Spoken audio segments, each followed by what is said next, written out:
তাই ভিডিওটা ছাড়তে আমার একটু দেরি হয়ে গেল, একটু খাতা দেখাচ্ছিল। যাই হোক, তোমাদের এই আগের দিন দিয়েছিলাম সিম্পল প্রেজেন্ট টেন্সের উপর ভিডিও।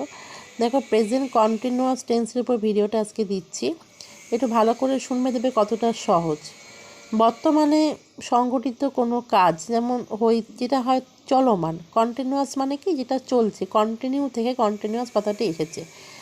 বর্তমানকালে সংগঠিত কোনো কাজ হইতেছে, চলতেছে, ঘটছে, হ্যাঁ, বা কী বলবো, যেটা মানে চলছে, এখনও শেষ হয়নি, কন্টিনিউয়াসলি চলছে, সেই ধরনের ক্ষেত্রে হয় প্রেজেন্ট কন্টিনিউয়াস টেন্স। ভার্বে এইটা বোঝাতে আমরা প্রেজেন্ট কন্টিনিউয়াস টেন্স ব্যবহার করি। শব্দ গঠনটা খুব সহজ। সাবজেক্ট, তারপরে অ্যামিজার, তারপরে ভার্ব প্লাস আইএনজি, এখানে ভার্বের প্রেজেন্ট ফর্মটা বসে, প্লাস অবজেক্ট। কি বললাম? সাবজেক্ট, অ্যামিজার প্লাস ভার্বের আইএনজি প্লাস অবজেক্ট।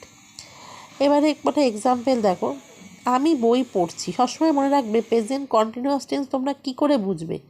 শেষে ছি, ছে, ছো এরকম থাকে। করছি, করতেছে, খাইতেছে, যাচ্ছে, হ্যাঁ, বা যাইতেছে, এরকম তেছে বা ছে এরকম থাকলে সেটা বুঝবে প্রেজেন্ট কন্টিনিউয়াস টেন্স, মানে যেই কাজটা এখনও চলছে। মানে আমি বই পড়ছি মানে এখনও পড়ছি। প্রথমেই কী বুঝবে? সাবজেক্ট। সাবজেক্ট কি? আই।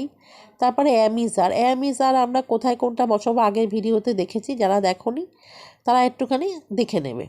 আইয়ের পরে অ্যাম বসবে। তারপরে কি? Verb, read. রিডের সাথে কী যোগ হবে? আইএনজি, মানে রিডিং। তাহলে আই অ্যাম রিডিং, বাকিটা object, A book.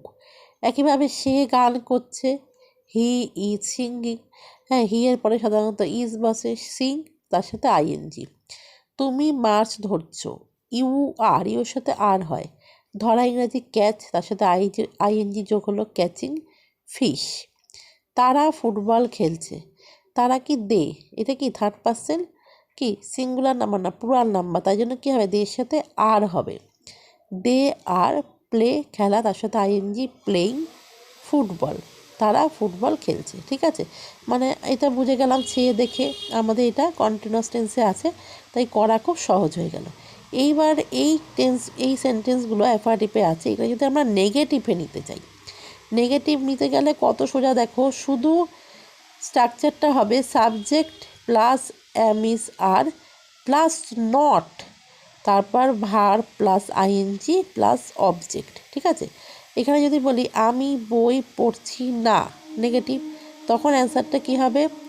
I am not reading a বুক। শুধু নটটা হবে, আই অ্যাম এর পর নট হবে, তারপরে ভার্বে আইএনজি, তারপরে বাকিটা অবজেক্ট। সব ক্ষেত্রে এক। সে গান করছে না, হি ইজ নট সিঙ্গিং। তুমি মাছ ধরছো না, তুমি মাছ ধরছো না, you are not catching fish. তারা ফুটবল খেলছে না, they are not playing football.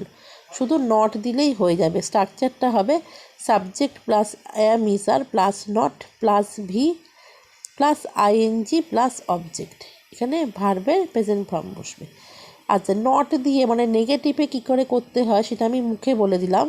তোমরা আমাকে অ্যান্সারটা করে কমেন্ট বক্সে সবাই আমাকে ছবি তুলে পাঠিও বা একটু জানিও। প্রত্যেকে কমেন্ট বক্সে আমাকে অ্যান্সারটা দিও, যেটা আমি মুখে বলে দিলাম কিন্তু করে দিলাম না, কী করে নেগেটিভে নেবে। ঠিক আছে, ভিডিওটা সবাই দেখো, খুব ছোট্ট ভিডিও, বন্ধুদের মধ্যে শেয়ার করো। আবার আমি নেক্সট ভিডিও দেব। Thank you for watching.